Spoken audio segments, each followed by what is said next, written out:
governo anunciou oficialmente ontem, né, a suspensão da tramitação da reforma da Previdência no Congresso. Além disso, divulgou uma agenda com 15 pontos considerados prioritários para este ano. A lista conta, por exemplo, com a privatização da Eletrobras, a reforma do PIS/COFINS, autonomia do Banco Central, a reforma das agências reguladoras e uma nova lei de finanças públicas. Denise, alguma novidade nessa lista ou é só o governo tentando aí disfarçar o fracasso da reforma da Previdência? Denise? Olá, pessoal. A impressão que fica é que a equipe econômica achava que tinha que anunciar um pacote de medidas para substituir a reforma da Previdência e evitar reações mais negativas, especialmente do mercado financeiro. Mas essas reações não aconteceram porque o mercado já não contava mais com a possibilidade mesmo de a reforma seguir adiante. Isso já estava no preço, como se diz, no mercado. E aí o mercado seguiu a trajetória normal, com bolsa em alta. O dólar até apresentou uma volatilidade maior, mas muito relacionada também ao cenário internacional.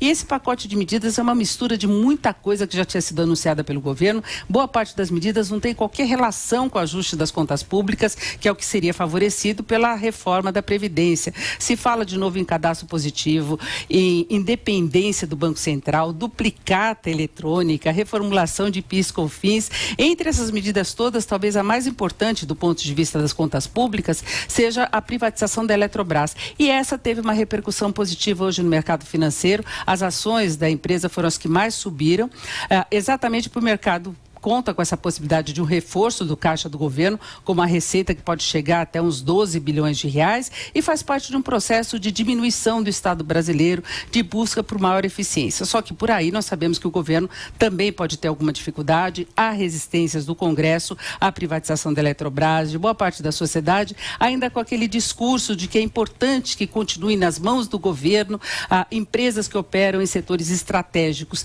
Então eu quero saber de vocês se vocês veem condições de o governo ter mais sucesso nessa questão da privatização da Eletrobras do que ele teve na fracassada reforma da Previdência. 40 segundinhos para cada um. Começo com você, Vera. Tem duas coisas aí nesse pacote, né? Ele é dividido em dois tipos de medidas. Algumas infraconstitucionais que tentam pôr um band-aid para estancar a hemorragia da Previdência. Essas podem até passar, mas não serão efetivas. Outras são medidas também na área econômica, também para conter problema fiscal, mas que não dizem respeito diretamente à Previdência, como a privatização da Eletrobras e outras. Essas podem ser mais de longo prazo, ter um resultado econômico até melhor, e eu acho que são importantes para uma pauta modernizante da economia brasileira. Seria importante, inclusive, para ver qual é o posicionamento dos candidatos à presidência em relação a esse tema das privatizações das concessões. Então, eu acho que o governo avança com algumas medidas e não com outras,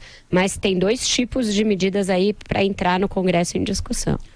30 segundos para você, Madu. Não. Essas medidas no seu conjunto mostram praticamente que o governo joga a toalha na questão da economia como um todo, né? Não há dúvida nenhuma.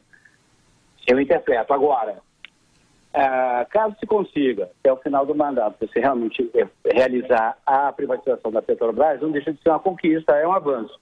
Mas ainda diminuto, é pequeno frente às necessidades das contas públicas.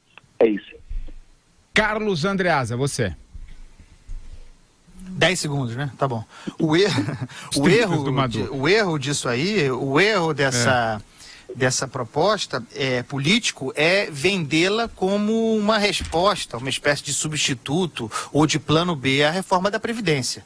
Ninguém compra isso, não cola. Aí não pega, não faz o menor efeito. Se tivesse apresentado de maneira diferente, talvez tivesse impacto maior, mesmo havendo nesse conjunto muita coisa requentada. O que é importante, decisivo, uma reforma estrutural importante para o Brasil, porque o modelo é muito bom, já falei aqui sobre isso, é a privatização da Eletrobras, a diluição da participação da União na Eletrobras. Isso precisa prosperar, porque o modelo educa. Espero que prospere. De resto, chora na cama que é lugar quente.